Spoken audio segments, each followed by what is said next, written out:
Non, la famille. Togashi, il a repris sa pause. Après chapitre 380, il reprend sa pause.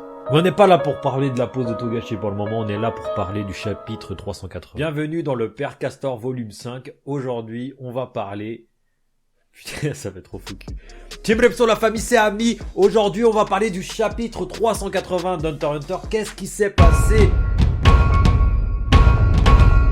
Alors tout d'abord, au début du chapitre, on a une petite réunion entre Misa Storm et certaines personnes qui ne sont pas apparemment pas au courant du Nen. C'est des personnes tout à fait lambda, mais qui ont quand même des responsabilités pour que Misa Storm, quand même, ils transmettent des informations comme quoi il y a eu beaucoup de meurtres au 3e étage. Tu sais, les 20 meurtres qu'il y avait eu là. Et ce qui est intéressant dans ce point-là, c'est que il fait passer ces meurtres pour des rituels, des offrandes qui a un lien avec l'urne, un truc dans le genre, tu vois. Mais il parle pas directement du Nen. Il dit que les princes ont commandité les meurtres qu'il y a eu au 3e étage. Et il dit que ces derniers font ça en guise d'offrande, de sacrifice, parce qu'apparemment, tuer en masse de personnes, ça octroie des pouvoirs surnaturels, je sais pas quoi. Il a réussi à faire avaler ça à ceux qui l'écoutaient, à la réunion, là.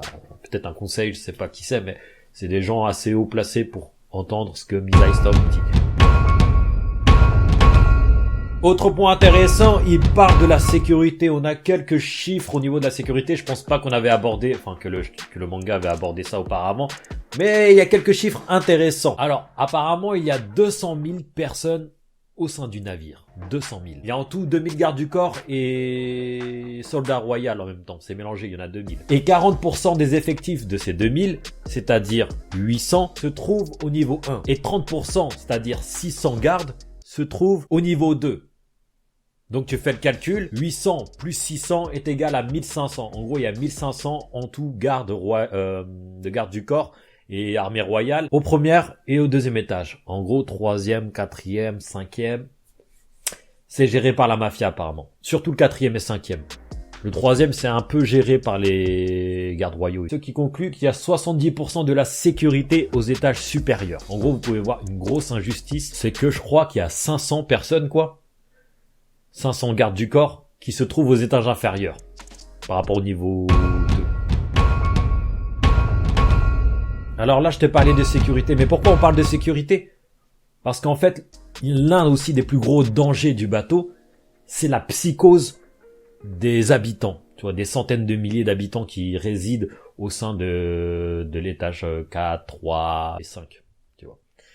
Et ce qu'il faut savoir, c'est que si les gens sont au courant qu'il y a des meurtres perpétrés en masse comme ça, ils vont péter un câble. C'est pour ça que Misa Storm, il dit, pour contrôler la situation, c'est encore pendant la réunion, il dit, pour contrôler la situation, il faudrait ajouter 800 gardes des 70% que je t'avais dit là, 800 gardes de l'étage numéro 1 et 2, et de les foutre en dessous dans l'étage 3, 4, 5. Et juste après cette réunion, on se rend compte qu'en fait, Misa Storm a un peu mytho à la réunion pour dire qu'en fait, il a pas parlé du Nen pour pas faire paniquer les gens. Ouais, en gros, si Misa Storm révélait qu'il y avait des assassins avec des pouvoirs surnaturels qui ont des naines et tout, les gens, ils vont être traumatisés. Parce qu'il faut savoir que, comme ils le disent, la plus grande peur des humains, c'est l'inconnu.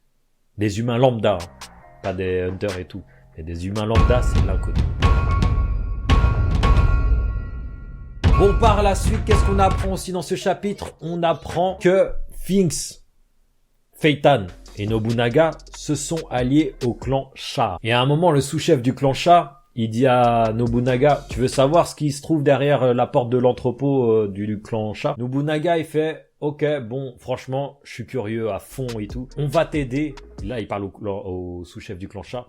Il dit, on va t'aider à trouver le coupable. Oui, parce que vous vous rappelez, il y a un coupable qui a tué des gens du clan Sha, qui est Luini ou Luisni. Et il dit, Nobunaga, si on trouve la tête de la personne qui a foutu la merde dans votre clan, on va procéder à un échange, vous nous montrez ce qu'il y a dans votre entrepôt. Parce qu'il faut savoir qu'à la base, la brigade fantôme, c'est aussi des voleurs. Ils sont un peu curieux, quand ils passent, ils volent. Mais ce qui est bizarre, c'est que, normalement, la devise de la brigade fantôme, c'est, quand on veut quelque chose, on ne demande pas, on le vole, tu vois. Donc, je sais pas, c'est bizarre qu'ils s'allient, qu'ils font un pacte pour voir ce qu'il y a dans l'entrepôt. Peut-être c'est pour pas foutre la merde, pour pas se mettre à dos toute la mafia, peut-être. Mais bon, j'ai déjà vu la brigade fantôme avec plus de coronets, tu vois. Là, j'ai eu l'impression que ils ont perdu un peu en jugeote. Je sais pas. Dites-moi ce que vous en pensez en commentaire. Ensuite, un autre point, une rencontre qui commence par tout d'abord une alerte générale dans le bateau. Il y a une alerte qui dit comme quoi il y a un passager clandestin qui est armé et qui se trouve dans le navire. Et du coup, Botobai, il gère une fouille au niveau 3 avec sa méthode de la marée, il me semble, c'est ça. Mais juste après une petite transition, on voit Hirumi et Karuto. Excuse-moi, j'ai un peu hésité. Mais on voit Hirumi et Karuto, tu sais, eux, ils se trouvent sur les dents du Black Whale, c'est-à-dire au 2e étage, à la vue panoramique. Et du coup, d'un coup, on voit Botobai, Misaistom et Ginta, tu sais, le Ginta, le hunter braconnier. On les voit venir vers Hirumi et Karuto. Qu'est-ce qui se passe du coup? Misaistom discute tranquillement avec Karuto et Hirumi. Il leur demande comment dire, qui va les placer dans une cabine dans leur résidence. Et ensuite, on a affaire là à un dilemme, la famille. Misaistom, il se demande de ce pourquoi la brigade fantôme est là déjà. Parce que Hirumi a dit que oui, toute la brigade fantôme était là. Et il est choqué de voir qu'Hirumi se trouve dans la brigade fantôme. Il était aussi choqué que nous, la famille. Je pense que même lui, il a pris un Doliprane après ce chapitre. Et là, il se pose des questions, comme je t'ai dit, pourquoi la brigade fantôme est là. Et aussi, il y a un dilemme. Et là, le dilemme, justement, la famille, il se demande s'il devrait avertir, oui ou non, Kurapika de leur présence. Vu comment ça a été fait dans les trames et tout, cette question sur ce dilemme a l'air d'être assez cruciale pour le futur des autres chapitres. Et c'est à ce moment-là qu'un mec, il vient chuchoter, il vient susurrer à l'oreille de Misaistom pour lui dire quelque chose.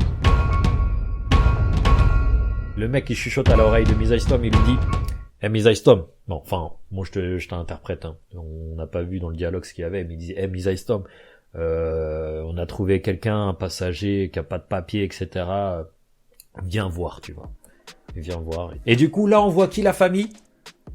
À l'étage 2, on voit quelqu'un qui a une doudoune. Et, étonnamment, on retrouve le prince Fugetsu. Tu sais, c'est celle qui ouvre des portes, la magique, avec des cœurs et tout, la sœur de Kacho, là. C'est les deux best friends. The fuck, qu'est-ce qu'a fou la Fugetsu? Qu'est-ce qu'a fou au second étage? C'est quasiment sûr qu'elle a utilisé la porte. Est-ce que ça a un lien?